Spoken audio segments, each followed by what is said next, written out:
Hello and welcome to the Civil Study Cafe. You're watching the MPPSC Mains Answer Writing Discussion. नमस्कार दोस्तों, civil study cafe में एक बार फिर से आपका स्वागत है। दोस्तों, अभी तक हम डिस्कस कर चुके थे 2018 का पेपर 1 और पेपर 1 में हम डिस्कस कर रहे थे सेक्शन बी का 3 मार्क्स के सारे क्वेश्चंस, और उसके बाद हमने 6 मार्क्स के क्वेश्चन नंबर 1 और 2 हमने डिस्कस किए थे, जिसमें हमने फर्स्ट क्वेश्चन डिस्कस किया था आपके साथ प्लेट विवर्तन की सिद्धांत के आधार पर हिमालय पर्वत की उत्पत्ति को समझाइए, ये हमने देखा था। उसके बाद नेक्स्ट क्वेश्चन हमने देखा था क्वेश्चन नंबर 2, उसमें हमने देखा था मध्य प्रदेश में कुओं एवं नलकूपों द्वारा सिंचाई का सर्वाधिक विकास किन क्षेत्रों में हुआ है तथा इनके क्या कारण हैं। ठीक है, तो ये 2 क्वेश्चन हमने डिस्कस किए थे। अब चलते हैं हम आगे। आज हम डिस्कस करने वाले हैं क्वेश्चन नंबर 3 और question number 4। Okay, so let's be start. तो चलिए फिर शुरू करते हैं।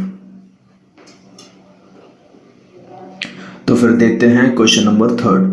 क्वेश्चन नंबर 3 है जल संरक्षण के पारंपरिक तरीके कौन कौन से हैं और इनसे कौन सी आवश्यकताएं पूर्ण की जा सकती हैं। फिर से रिपीट करते हैं, जल संरक्षण के पारंपरिक तरीके कौन से हैं, इनसे कौन सी आवश्यकताएं पूर्ण की जा सकती हैं। ओके, तो सबसे पहले तो हम थोड़ा सा देखेंगे जल के बारे में, और उसके बाद फिर इसके पारंपरिक तरीकों के बारे में हम देखेंगे, और इनसे कौन कौन सी आवश्यकताएं पूरी की जा सकती हैं ये भी हम देखेंगे। तो चलिए फिर शुरू करते हैं। देखिए, जल की प्रति व्यक्ति उपलब्धता जनसंख्या बढ़ने से दिन प्रतिदिन कम होती जा रही है। ठीक है, और कारण उपयोगी जल संसाधनों की उपलब्धता और सीमित होती जा रही है। ठीक है, देखिए होता क्या है, जल बाहरी पदार्थों जैसे सूक्ष्म जीवों, रासायनिक पदार्थों, औद्योगिक और अन्य अपशिष्ट पदार्थों से प्रदूषित होता है। ठीक है, इस प्रकार के पदार्थ जल के गुणों में कमी लाते हैं और इसे मनुष्य के योग्य नहीं रहने देते हैं। ठीक है, जब विषैले पदार्थ झीलों, नदियों, समुद्रों और अन्य जलाशयों में प्रवेश करते हैं तो वे जल में घुल जाते हैं और जल में निलंबित हो जाते हैं। इससे जल प्रदूषण बढ़ता है और साथ ही साथ में जल के गुणों में कमी भी आती है। ओके गाइस, देखिए जल के स्रोतों का दक्षतापूर्वक प्रयोग की क्रियाविधि जल का उचित प्रबंधन कहलाता है। ठीक है, हमें ये चीज़ भी पता होनी चाहिए कि जल प्रबंधन होता क्या है। ठीक है, तो ये तो हमने थोड़ा सा डिस्कस किया, जल के बारे में हमने डिस्कस किया। अब बात करते हैं जल के पारंपरिक तरीके कौन कौन से हैं, है ना। तो हम एक एक करके इनको डिस्कस करेंगे, जैसे कि फॉर एग्जांपल वर्षा जल संचयन, वेदिका कृषि, कुशल सिंचाई, नदियां जोड़ो परियोजना, वृक्षारोपण इत्यादि, है ना। एक एक करके हम सारे के सारे पॉइंट्स डिस्कस करते हैं। ओके,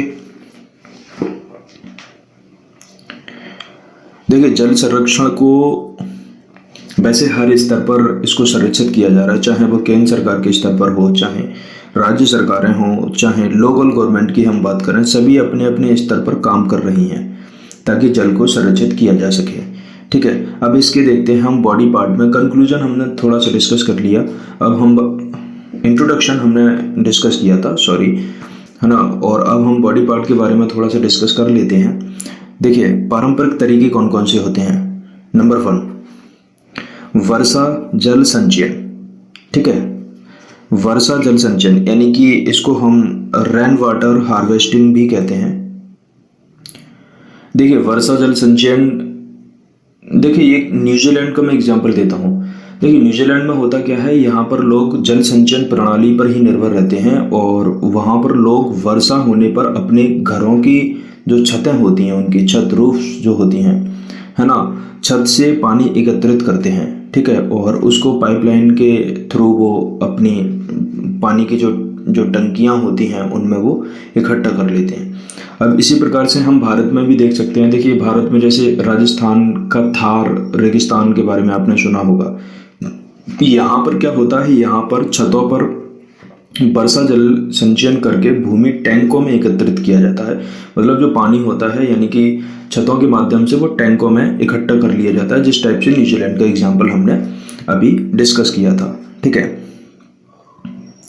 देखिए गर्मी के मौसम में 4 से 5 माह तक पानी की उपलब्धता इससे बनी रहती है, और कुछ कुछ जगह पर तो ऐसा भी देखने को हमें मिलता है कि कुछ हिस्सों में साल भर पानी की उपलब्धता बनी रहती है इससे। ओके, उसके बाद नेक्स्ट पॉइंट पर चलते हैं, वेदिका कृषि।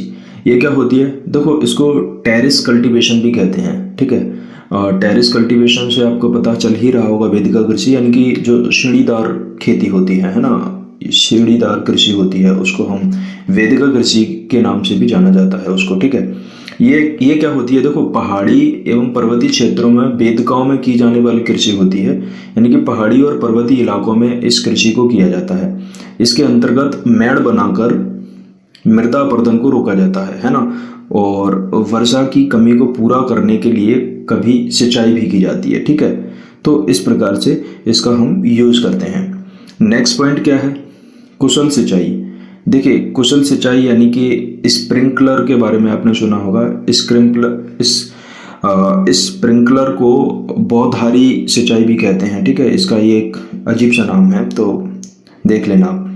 इसके अंतर्गत पानी को नोजल के द्वारा हवा में स्प्रे किया जाता है, ठीक है। होता क्या है, नोजल होते हैं यानी कि नल जो होती हैं, वो उसको नोजल के थ्रू उसको हवा में स्प्रे किया जाता है पानी को। आपने खेतों में देखा होगा, है ना, इस टाइप की एग्जाम्पल्स आपने काफी देखे होंगे। लाभ क्या होता है? देखो, लाभ ये होता है कि इसमें मेड़ बनाने की आवश्यकता नहीं पड़ती। ज़्यादातर जो मेड़ जो होती हैं खेतों की, बड़ी बड़ी बना देते हैं, वो इसके लिए ज़्यादा इसकी आवश्यकता नहीं होती है। लागत बचत आती है, ठीक है। पानी का बचाव होता है इससे, और सिंचाई दक्षता में वृद्धि भी होती है, ठीक है। और देख लेते हैं कुशल सिंचाई में ड्रिप सिंचाई विधि होती है ना। ड्रिप एक सिस्टम आपने देखा होगा। देखो, पाइप द्वारा जल को प्रभावित किया जाता है, और पाइप में छोटे छोटे छिद्र होते हैं। देखो, ड्रिप सिंचाई जो है वो सबसे ज़्यादा जो एग्जाम्पल्स आपको देखने को मिलेंगे वो मिलेंगे आपको महाराष्ट्र में। ओके, इससे क्या लाभ होता है? देखो, सब्जियों, फूलों, फलदार पेड़ों की सिंचाई के लिए अधिक उपयोगी होता है ये जो ड्रिप सिंचाई जो होता है। ड्रिप सिंचाई प्रणाली जो होती है, ये इस टाइप की फसलों के लिए काफ़ी लाभदायक होती है, ठीक है। अब चलते हैं नेक्स्ट पॉइंट पर। इसमें है नदी जोड़ना, ठीक है, नदियों को जोड़ना। इसमें रिवर इंटरलिंक किया जाता है, ठीक है। इसके बारे में आप काफ़ी पढ़ रहे होंगे।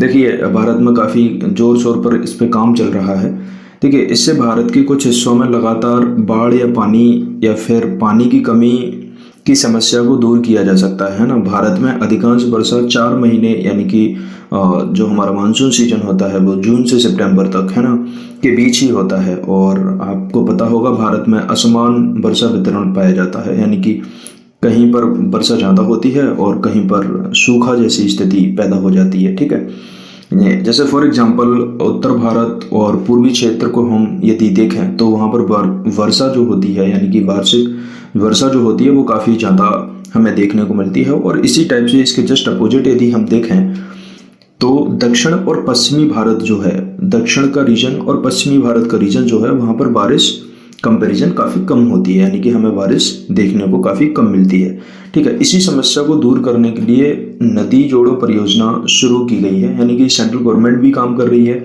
और अपने अपने स्तर पर राज्य गवर्नमेंट यानी कि स्टेट गवर्नमेंट्स भी अपने अपने स्तर पर अपने अपने लेवल पर ये सब काम कर रहे हैं, ठीक है। तो इसका मेन मकसद क्या है? कहीं कहीं सूखा हो जाता है, कहीं कहीं बाढ़ जैसी सिचुएशन आ जाती है। इन्हीं दोनों सिचुएशंस को सॉर्ट आउट करने के लिए, इन्हीं समस्याओं को ध्यान में रखकर, यानी कि इन समस्याओं से निजात पाने के लिए ही इंटरलिंकिंग जो स्कीम्स जो है, रिवर इंटरलिंक स्कीम्स जो हैं, ठीक है, वो उन पर सरकार ध्यान दे रही है, ठीक है।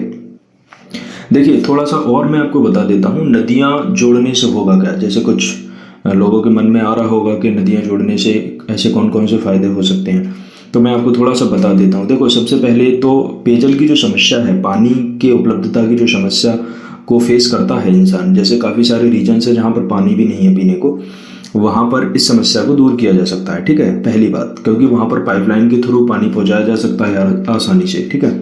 उसके बाद सूखे बाढ़ की समस्या को कम किया जा सकता है, जैसे हमने पिछले पॉइंट्स में डिस्कस किया था कि जहाँ बाढ़ जैसी सिचुएशन होती है तो मान लीजिए यदि वहाँ से कुछ पानी हम ऐसी एरिया में भेज दें जहाँ पर पानी की कमी है, तो वो जो बाढ़ जैसी सिचुएशन थी वो भी थोड़ी कम हो जाएगी, और जहाँ पानी नहीं है, जहाँ सूखा की सिचुएशन थी, वहाँ पर भी हम उसको सॉर्ट आउट कर पा रहे हैं। तो ये दोनों ही प्रॉब्लम्स इससे ख़त्म होती हैं या फिर कम की जा सकती हैं काफ़ी हद तक। आर्थिक लाभ होगा। देखो आर्थिक लाभ इसलिए होगा क्योंकि इंसान ठीक से रह पाएगा, तो आर्थिक लाभ, मान लीजिए कहीं किसी एरिया में पानी भेज रहे हैं तो उससे कुछ ना कुछ रेवेन्यू गवर्नमेंट को मिलेगा, ठीक है। जीवन स्तर में सुधार, जीवन स्तर में भी सुधार होगा, जल विद्युत की उपलब्धता भी आसानी से उपलब्ध हो पाएगी। पर्यटन स्थल, देखो पर्यटन स्थल में भी काफ़ी बढ़ोतरी होगी। कहीं कहीं होता ही है, बाढ़ जैसी सिचुएशन होती है तो लोग नहीं जा पाते हैं। जब इस सिचुएशन को हम सॉर्ट आउट कर लेंगे तो लोग काफ़ी मात्रा में पर्यटक के रूप में वहाँ पर जाएंगे, ठीक है। और कहीं कहीं सूखे जैसा क्षेत्र होता है वहाँ पर, लेकिन काफ़ी अच्छी जगह होती है घूमने लायक, तब भी इंसान वहाँ नहीं जाता क्योंकि सूखे की सिचुएशन है और वहाँ पर ठीक से सारी सुविधाएं उपलब्ध नहीं हो पाती हैं। तो हम ऐसी जगहों पर हम पानी की उपलब्धता उपलब्ध करा सकते हैं, तो इससे भी एक फ़ायदा हो सकता है। फॉरेस्टेशन में वृद्धि नॉर्मल है ना। देखो सरकार द्वारा एक अभी हाल ही में 2019 में एक मिनिस्ट्री ऑफ जल शक्ति मंत्रालय की स्थापना की गई है। इसका मेन मकसद ये है कि लोगों को जल के बारे में अवेयर करना, लोगों को जल के बारे में जागरूक करना कि जल हमारे लिए कितना ज़्यादा उपयोगी है और हमें इसे किस प्रकार से सहेज के रखना है, ठीक है। तो ये भी आप देख सकते हैं, ठीक है। एमपी में बात करें, केन बेतवा नदी संपर्क एक प्लान चल रहा है, ठीक है, जिसमें उत्तर प्रदेश और मध्य प्रदेश के बुंदेलखंड रीजन जो है, बुंदेलखंड का क्षेत्र जो है, जहाँ पर हमेशा ड्रॉट जैसी सिचुएशन रहती है, काफ़ी सूखा रहता है ना। आपने देखा होगा एक बूढ़ा आदमी ऐसे सिर पे हाथ रखे हुए बैठा रहता है और ज़मीन जो रहती है वो भूमि वहाँ वो फटी हुई होती है काफ़ी, तो बुंदेलखंड का रीजन ही है, ठीक है। तो उस रीजन को एक तरह से वहाँ पर जो सूखे की समस्या है उसको दूर करने के लिए केन बेतवा नदी संपर्क परियोजना अभी काम कर रही है और वो जल्दी से कंप्लीट भी होने वाली है, ठीक है। तो इस प्रकार से गाइस हमने समझा बॉडी पार्ट के बारे में।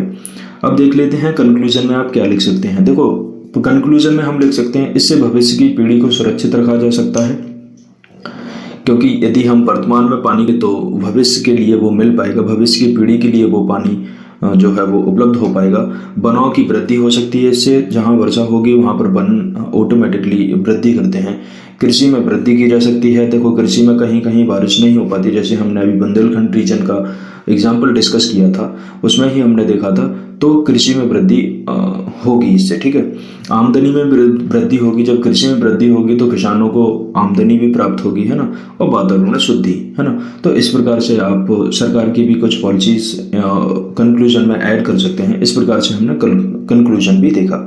अब चलते हैं नेक्स्ट क्वेश्चन, क्वेश्चन नंबर 4। देखिए क्वेश्चन नंबर 4 है, आपदा प्रबंधन में राहत एवं पुनर्वास के लिए किए जाने वाले उपायों का उल्लेख कीजिए। इसमें सिर्फ क्वेश्चन एक ही बात पूछ रहा है आपसे, आपदा प्रबंधन में राहत और पुनर्वास के लिए कौन कौन से उपाय किए जा सकते हैं, उनको हमें डिस्क्राइब करना है, ठीक है। उनके बारे में हमें सजेशंस देना है, बस इतना सा है, लेकिन हम इसमें थोड़ा सा और देखेंगे, ओके। तो चलते हैं, बस शुरू करते हैं। देखिए सामान्य तौर पर आपदाएं दो प्रकार की होती हैं, एक तो होती है प्राकृतिक आपदाएं और दूसरी होती हैं मानव निर्मित आपदाएं। इसके बारे में हम सभी जानते ही हैं, तो हम इसमें डेप्थ में नहीं जाएंगे, आगे बढ़ते हैं, ठीक है। तो इस प्रकार से आप इंट्रोडक्शन इसका स्टार्ट कर सकते हैं। उसके बाद बॉडी पार्ट में हम डिस्कस करें। देखिए प्रबंधन हेतु एजेंसियां ऐसी कौन कौन सी हैं जो प्रबंधन के लिए अभी इस्टेब्लिश हैं। देखिए राष्ट्रीय स्तर पर यानी कि नेशनल स्तर पर भी एजेंसी है, स्टेट लेवल पर भी अपनी कोई एजेंसी होती है, ठीक है, और डिस्ट्रिक्ट लेवल पर जिसको डीएम हैंड ऑफ करता है, यानी कि डीएम के हाथों में रहती है वो सारी की सारी चीज़ें। तो जिला स्तर पर भी होता है, विकास खंड स्तर पर भी हमें देखने को मिलता है और गांव स्तर पर भी हमें देखने को मिलता है। तो ये तो थी कुछ एजेंसियां जिनके बारे में हमने वर्णन किया है, ठीक है। अब देखते हैं राहत और पुनर्वास हेतु उपाय। इसके लिए अभी तक सरकार ने कौन कौन से उपाय किए हैं ये हम देख लेते हैं, ये हमारे लिए काफ़ी इंपॉर्टेंट है। सबसे पहला पॉइंट देखते हैं, आपदा प्रबंधन नीति। ये क्या है? आपदा प्रबंधन नीति 2009। देखिए एक रिपोर्ट रिलीज हुई थी, यानी कि 10th finance commission report release हुई थी। तो इन्होंने आपदा को कुछ इस प्रकार से डिस्क्राइब किया था, किसी आपदा को राष्ट्रीय आपदा तब कहा जा सकता है जब यह राज्य की 1/3 आबादी को प्रभावित करती हो, ठीक है। यानी कि सामान्य तौर पर आपदाएं दो प्रकार की होती हैं, प्राकृतिक और मानव निर्मित। लेकिन आपदा क्या होती है इसको डिस्क्राइब किया था 10th फाइनेंस कमीशन रिपोर्ट ने, तो आप इसको कोट कर सकते हैं, ठीक है। अभी हम बात कर रहे हैं आपदा प्रबंधन नीति 2009, ठीक है। देखिए, इसमें कैबिनेट सचिव की अध्यक्षता में राष्ट्रीय स्तर पर केंद्रीय टीमों को नियुक्त किया जाता है और इसके आधार पर एक उच्च स्तरीय समिति जिसमें वित्त मंत्री और अध्यक्ष, ठीक है, गृह मंत्री भी होते हैं, केंद्रीय मंत्री भी होते हैं और योजना आयोग के उपाध्यक्ष भी इसमें शामिल होते हैं जो केंद्रीय सहायता को मंजूरी देते हैं। उद्देश्य क्या होता है इनका? उद्देश्य ये होता है कि प्राकृतिक और मानव निर्मित आपदाओं के दौरान समन्वित स्थापित करना, है ना, यानी कि संकटकालीन प्रतिक्रिया हेतु क्षमता का निर्माण करना, ये इसका उद्देश्य होता है। ठीक है, तो ये हमने थोड़ा सा डिस्कस कर लिया पॉइंट आपदा प्रबंधन नीति 2009 के बारे में। तो आप थोड़ा सा इसमें दे सकते हैं, यदि ये 6 मार्क्स का क्वेश्चन है तो आप इसको ऐसे कर सकते हैं। ठीक है, उसके बाद नेक्स्ट पॉइंट है राष्ट्रीय आपदा प्रबंधन 2016। ये क्या है? देखो, राष्ट्रीय आपदा प्रबंधन 2016 प्रधानमंत्री नरेंद्र मोदी जी ने 1 जून 2016 को राष्ट्रीय आपदा प्रबंधन योजना, यानी कि जिसको NDMP भी कहा जाता है ना, इसको जारी किया था और देश में पहली बार इस तरह की कोई योजना तैयार की गई है। ठीक है, इसके कार्य क्या है? देखो, पूर्व चेतावनी, यानी कि कहीं पर यदि कोई किसी प्रकार का डिजास्टर है तो उससे पहले ही सचेत कर दिया जाएगा, आपको पहले ही चेतावनी दी जाएगी, ये इसका कार्य है। मानचित्र, मैपिंग के थ्रू आपदा कितनी बड़ी है कितनी छोटी है इसका सारा का सारा स्टडी करना। ठीक है, लोगों को बचाना, स्वास्थ्य सेवाएं उपलब्ध करवाना, पेयजल की व्यवस्था करना, ठीक है, खाद्य आपूर्ति की व्यवस्था करना, संचार भी प्रोवाइड करवाना, ठीक है, आवास के लिए व्यवस्था करना, बिजली उपलब्ध करवाना, परिवहन की व्यवस्था करवाना और डेटा संग्रह, मीडिया संपर्क आदि, है ना। इस टाइप के कार्य जो हैं, है ना, ये 2016 यानी कि राष्ट्रीय आपदा प्रबंधन नीति जो है 2016 जो है उसमें ये सारे के सारे कार्य जो हैं इसके हैं। ठीक है, ये हमने डिस्कस कर लिया। उसके बाद अब इसमें भी इसको हैंडल कौन करता है? देखो, राष्ट्रीय स्तर पर तो PM करते हैं और राज्य स्तर पर CM के द्वारा होता है और जिला स्तर पर इसको DM के द्वारा हैंडल किया जाता है। ठीक है, तो ये तो हमने देख लिया राष्ट्रीय आपदा प्रबंधन नीति 2009 और राष्ट्रीय आपदा प्रबंधन नीति 2016। ठीक है, नेक्स्ट पॉइंट क्या है? जैसे संचार, सूचना, वार्निंग सिस्टम की उपलब्धता। देखिए, जब भी डिजास्टर्स आते हैं तो उस टाइम पर हमें संचार काफ़ी अच्छा रखना चाहिए, सूचनाएं भी हमें काफ़ी स्ट्रॉन्ग रखनी चाहिए, क्योंकि कभी कभार होता ये है कि डिजास्टर आ गया, लोगों के बारे में पता नहीं है, लोग कहाँ पर फंसे हुए हैं, तो जान माल की हानि होने के काफ़ी ज़्यादा चांसेस होते हैं, यानी कि काफ़ी ज़्यादा संभावना बनी रहती है। ठीक है, वार्निंग सिस्टम की उपलब्धता होनी चाहिए, पहले से ही लोगों को वार्न कर दिया जाए। ठीक है, मीडिया का उपयोग। देखो, मीडिया अपनी काफ़ी खासी भूमिका निभा सकती है। एक्चुअल में होता क्या है, मीडिया का कुछ इस प्रकार से है कि जो मसाला न्यूज़ है उस पर ज़्यादा फोकस करने लगी है आज की मीडिया और उस पर सवालियात भी खड़े होते हैं। खैर, वो अलग बात है, लेकिन मीडिया इसमें अच्छी खासी भूमिका निभा सकती है, क्योंकि मीडिया हर जगह पहुंचने में सक्षम होती है। तो जब डिजास्टर आता है तो मीडिया की काफ़ी बड़ी भूमिका इसमें हो सकती है।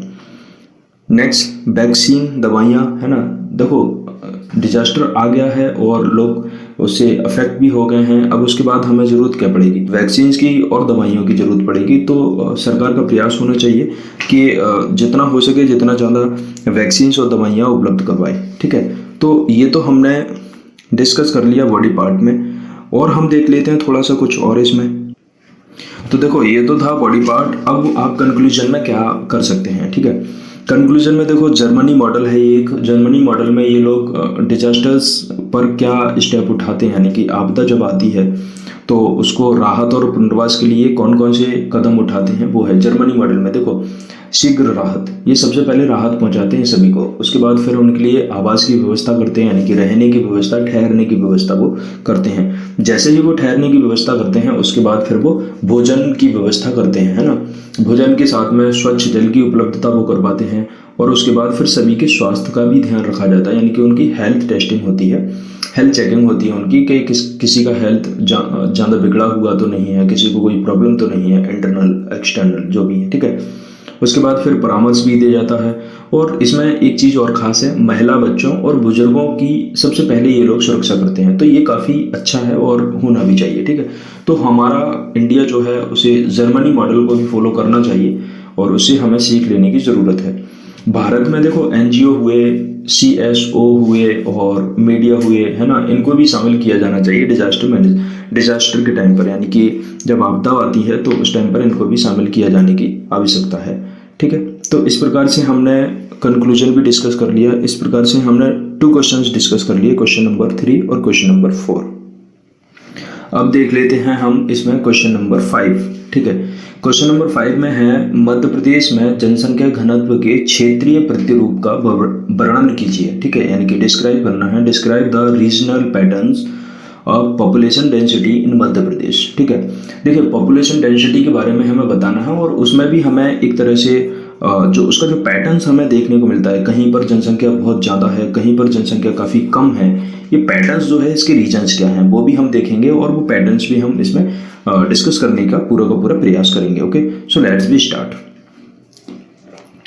देखिए इंट्रोडक्शन में आप इसके बारे में आप बता सकते हैं कि एक निश्चित वर्ग किलोमीटर में उपस्थित लोगों की संख्या को जनसंख्या घनत्व कहते हैं, क्योंकि वो जनसंख्या घनत्व के बारे में आपसे क्वेश्चन कर रहा है तो आपको एक तरह से इसकी डेफिनेशन डाल देनी चाहिए सबसे पहले।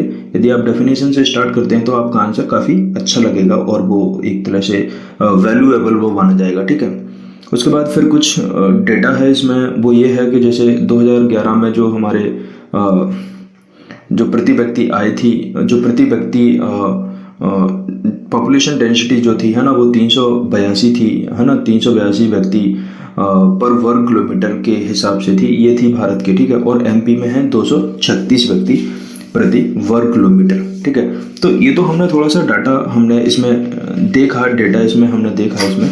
ठीक है, अब बात करते हैं मध्य प्रदेश में जनसंख्या घनत्व। देखिए कुछ पैटर्न्स हमें देखने को मिलते हैं, जैसे कि आप स्लाइड्स में देख रहे हैं भोपाल, इंदौर, जबलपुर। देखिए भोपाल में जो पॉपुलेशन डेंसिटी है वो है 855 और इंदौर में जो है वो है 841 और जबलपुर में जो है वो है 473। ठीक है, तो ये पैटर्न हमें देखने को मिलता है। ठीक उसी प्रकार इसके जस्ट अपोजिट हम देखते हैं तो न्यूनतम जनसंख्या वाला जो है वो उसमें हम देखते हैं जैसे डिंडोरी में है 94। ठीक है, और श्योपुर में है 104 और पन्ना में 142। तो इसमें कुछ ना कुछ तो रीजन्स हैं जिसकी वजह से हमें ये सब जो पैटर्न है ना वो हमें देखने को मिलता है। ठीक है, देख लेते हैं। देखो सबसे पहले हम देख लेते हैं मध्य प्रदेश में जनसंख्या घनत्व जो सबसे ज़्यादा है, भोपाल, इंदौर, जबलपुर, यहाँ पर देखते हैं। देखिए यहाँ पर कुछ रीजन्स तो हैं, इसमें क्या है, जैसे मान लो फॉर एग्जाम्पल शिक्षा। ठीक है, एजुकेशन। देखो ये जो जिले हैं इनमें एजुकेशन बहुत अच्छा है, यानी कि एजुकेशन का लेवल काफ़ी अच्छा है। नेक्स्ट रोजगार। ठीक है, रोजगार जो है यहाँ पर आसानी से उपलब्ध हो जाते हैं, यदि आसानी से नहीं कहें तो एटलीस्ट रोजगार तो उपलब्ध हो जाते हैं सभी को, जो कि अन्य जिलों में हमें देखने को नहीं मिलते हैं, जैसे डिंडोरी, श्योपुर, पन्ना, यहाँ पर हमें देखने को नहीं मिलता है। स्वास्थ्य यानी कि हेल्थ फैसिलिटीज़ भी यहाँ की काफ़ी अच्छी हैं।